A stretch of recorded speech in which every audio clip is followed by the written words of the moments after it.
Gondor could unite the world of men. Taranon did. He took Gondorian armies to the south and west of the mountains of Anduin. There were no men left to unite. The light of Numenor was his. But Taranon is dead. The light of Gondor has long since faded away. And so we live in dark days. The free men of Middle-earth bicker and argue amongst each other instead of fighting their proper enemy. The re-emergent armies of Mordor, the goblins of Dol Guldur, the corrupted men of Harad and Rún, and the new threat of Isengard. But Gondor is a shadow of its former self. From Minas Tirith, Steward Denethor rules the land, but seems to share little concern for his fiefdoms and cities in the west. In Gondor's vast heartland, unrest is mounting, and the southern shores are threatened by Corsair raiders. Only one army stands in the entirety of the west, at Dol Amroth, far too little to maintain order and safety. The treasury is almost empty, with most of the tax and trade income going towards funding the armies of the east, led by the steward's own sons. In the north, Captain Faramir and his raiders defend the fortress at Kerandros, keeping watch over the no man's land of Ithilien, where old Gondorian cities have long since been laid to waste. And to his south, Captain Boromir, first son of the steward, guards the once proud city of Osgiliath, the first line of defense should Sauron send his armies west. But even these armies are frail, and with mismanaged recruitment systems and failing supply lines, it is only a matter of time before the next line of defense becomes the last.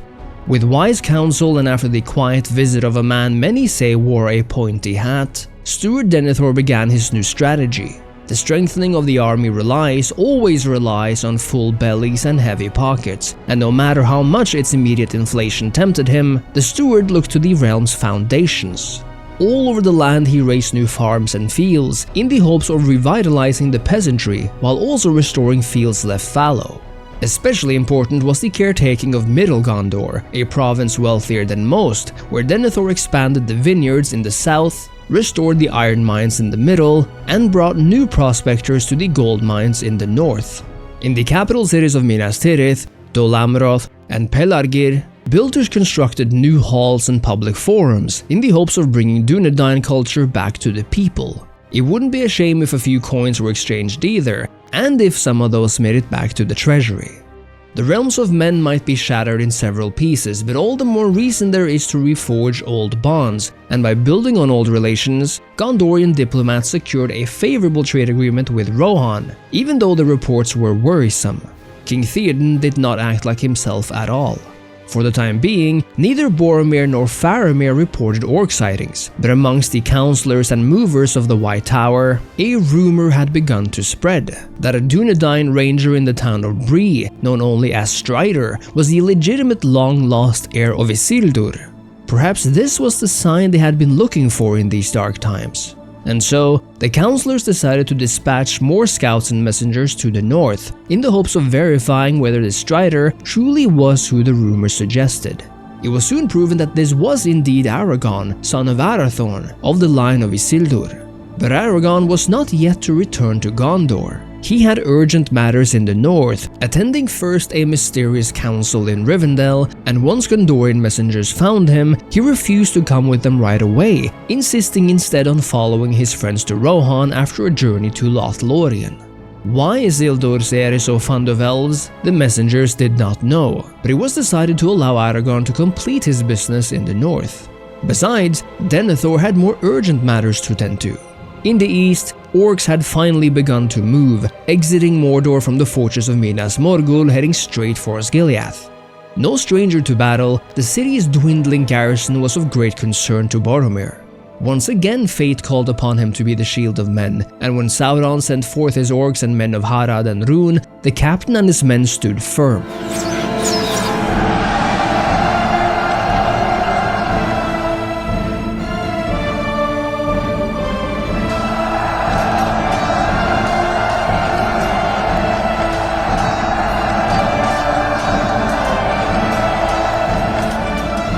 Many Gondorian lives were lost that day.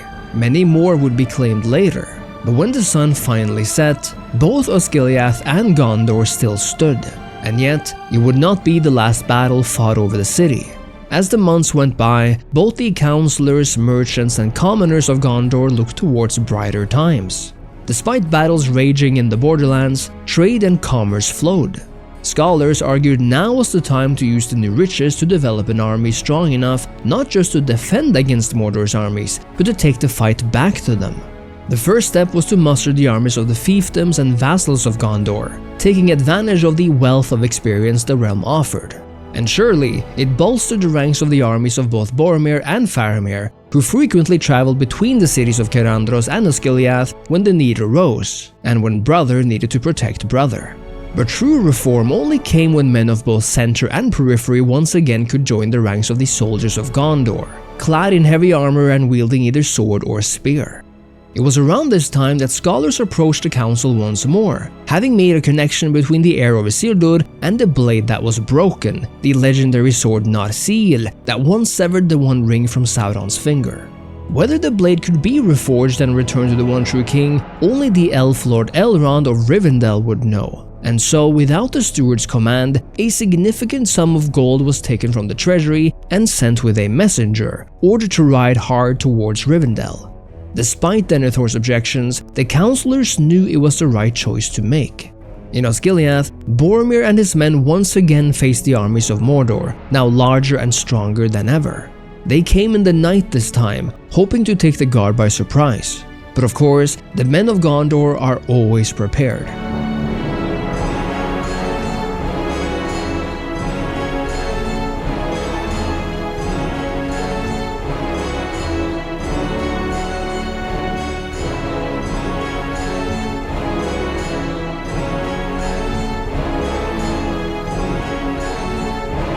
After hours of fighting, the orcs were forced back, but by morning, another dark army was ready to hammer down on what forces remained under Boromir's charge. But once again, Osgiliath stood tall, even in the face of the feared and infamous Nazgul, ancient and corrupted past kings of men. Of course, nothing but carrion and the men of Gondor were done with them.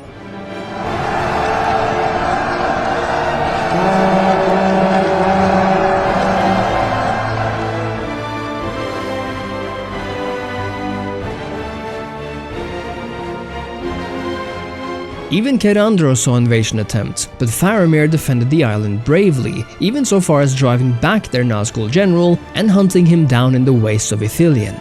For their bravery, the generals received high honors, and the army at Osgiliath was given the banner of the White Tower, and never letting them forget what or who they were fighting for. The defending army, which the previous day had counted over 3,000 soldiers, had now been reduced to a mere 300. Corpses, both men and orc, littered the streets. And soon, Mordor's armies would count too many, with Denethor ordering Boromir's army to return to Minas Tirith. The decision spared Boromir's life, surely, but allowed Mordor to invade and sack Osgiliath without resistance. Time was of the essence. With a reforged blade in his sheath, Aragorn had made it to Gondor, asked to survey the wounded who'd been sent to the Houses of Healing in Minas Tirith. This was done against the steward's wishes, with the knowledge of a pretender in the capital beginning to drive Denethor mad. Enraged at the coming of Aragorn, just a few days passed between his diminishing health and his utter lapse into madness. And when Aragorn finally made it to the White Tower as the councillors of Gondor had wished, Denethor elected to meet his maker instead of willfully ceding power. And so it was that in the year 3016 of the Third Age, that Aragorn, heir to Isildur, had returned, once more placing a true Númenor king upon the throne of Gondor. The news bolstered the people's morale, and Aragorn wasted no time in ordering the mustering of new troops to not only take back Osgiliath, but march on Mordor itself. Morale was further bolstered by good tidings from the north. It was said that the armies of good had retaken the strongholds of Dol Guldur and Gundabad, weakening the allies and forces of evil. This was King Aragorn's chance. With the largest armies mustered by Gondor in 1,000 years, Aragorn, alongside his captains Boromir and Faramir, marched on Minas Morgul. But there would be no siege, as a reinforcing Mordor army sent straight from the Black Fields itself reached the fortress in time. With their forces even, this would be a deciding battle in the war. On the field, Aragorn led his men on foot alongside his tower guard. He formed a long line to counter Mordor's numbers, placing his provincial and allied units first, reinforced by central Gondor soldiers, and then followed by a long line of archers. The battle was intense from the first call of the horn, and everyone knew what was at stake.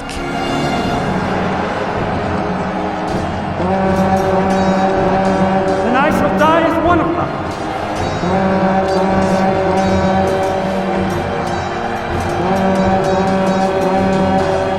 Never again will the land of my people fall into enemy hands! The battle hung in the balance, with Aragorn, Boromir and Faramir all doing their part. But against the might of the Nazgul in Mordor lands, victory is never assured. When Boromir, fighting bravely, took not one but 3 arrows in the chest, his men lost hope. A hope not even Aragorn could keep alive, at least not in that moment. Despite fighting valiantly, the armies of Gondor were sent back from the fields outside Minas Morgul in a defeat that left Aragorn wondering if he had made the right choice. Despite the misery and bodies left on the field that day, perhaps he had. It did not go unnoticed that no Mordor army followed the retreating Gondorian armies that day. That is, except for one. The tiny remains of the army of the Witch King himself went after Faramir, seeking to destroy the line of Denethor and rid the world of both brothers. But Faramir stood tall, his rangers, followed by one persistent shield maiden of Rohan, making quick work of the Witch King. It was bittersweet revenge for Faramir, but revenge nonetheless. Gondor remained, its king now returned in trade for another. But the war against Mordor had just begun, and the future, while hope yet lived, was truly uncertain.